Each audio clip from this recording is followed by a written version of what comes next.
মা, শুরুটা যে কিভাবে করব বুঝতে পারছি না।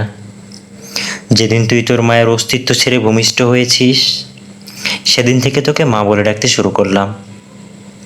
তোকে মা ডাকতে ডাকতে নিজের মা হারানোর ব্যথাটাও ভুলে গিয়েছিলাম। তোর মাকে কোনোদিন তোকে মা ছাড়া অন্য কোনো নামে ডাকতে শুনিনি। বিদ্যালয়ের প্রথম দিন শিক্ষক তোর নাম জানতে চেয়েছিল। তোকে মা ডাকতে ডাকতে তোর নামটাও ভুলে গিয়েছিলাম। সেদিন তোর নাম বলতে না পারায় সবাই আমাকে দেখে হাসতেছিল। তুই এখন অনেক বড় হয়েছিস, আর আজ তুই হঠাৎ করে চলে যাবি বুঝতেই পারিনি। সেই ছেলেটি বাইরে দাঁড়িয়ে অপেক্ষা করছিল হয়তোবা, আর আমি তখন ভেতরে বসে এই প্রার্থনা করছিলাম, আর কতটা ভালোবাসলে তুই আমাকে ছেড়ে যাবি না।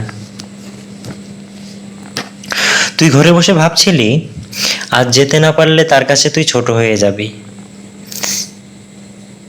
আর আমি ভাবছিলাম সমস্ত পিতৃজাতির কাছে আমি আমার মুখটা দেখাবো কি করে যদি তুই চলে যাস।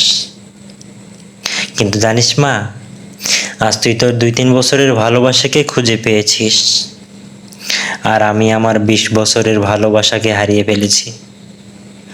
মারে, প্রত্যেকটা বাবাই জানে রক্ত পানি করে গড়ে তোলা মেয়েটা একদিন অন্যের ঘরে চলে যাবে।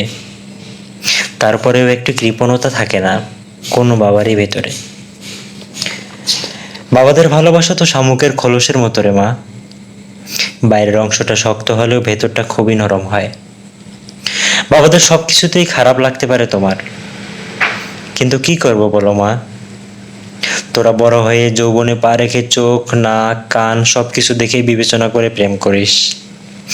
কিন্তু আমি যেদিন জানতে পারলাম তুই তোর মায়ের গর্ভে অবস্থান করছিস, তখন তো আমি বুঝতেই পারিনি তুই কারো না ফর্সা হবি, ল্যাংড়া না বোবা হবি। কোনো কিছু না জেনে, কোনো কিছু না ভেবে, কোনো কিছু না ভাবনা চিন্তা করেই আমি সেদিন তোর প্রেমে পড়েছিলাম। আমি জানি মা, তোদের সব সন্তানদের একটা প্রশ্ন থাকে, বাবারা কেন তাদের ভালোবাসাকে সহজে মানতে চায় না। এর উত্তরটা তোর জন্য তোলা থাকলো।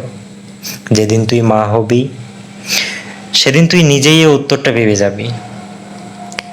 তোরা যখন একটা ছেলের হাত ধরে চলে যাস, তখন ওই ছেলেটা ছাড়া জীবনে কারো প্রয়োজন বোধ করিস না।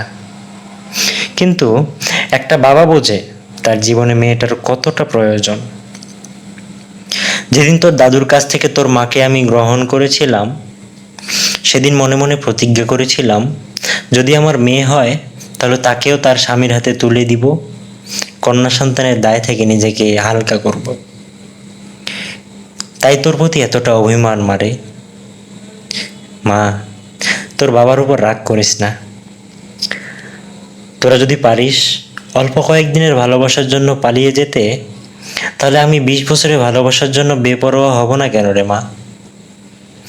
সব বাবা মেয়ে সন্তান জন্মের পরেই চিন্তা করতে থাকে কবে সে তার সন্তানকে সুপাত্রের হাতে তুলে দিতে পারবে। কখনো চিন্তা করে সে তার সন্তানকে সুপাত্রের হাতে তুলে দিতে পারবে তো? আর যৌবনে পা রাখার পর প্রতিটি বাবা চিন্তা করে যে তার মেয়ে কারো প্রতারণার ফাঁদে পড়ে পালিয়ে যাবে না তো? তাই প্রতিটা বাবার এতটা নজরদারি। যদি তোর মনে চায় চলে আসিস, বুক পেতে দিব। হয়তো তোর মায়ের মতো তোকে পেটে ধরিনি, তবে পিঠে ধরার যন্ত্রণাটা সহ্য করতে পারছি না রে মা।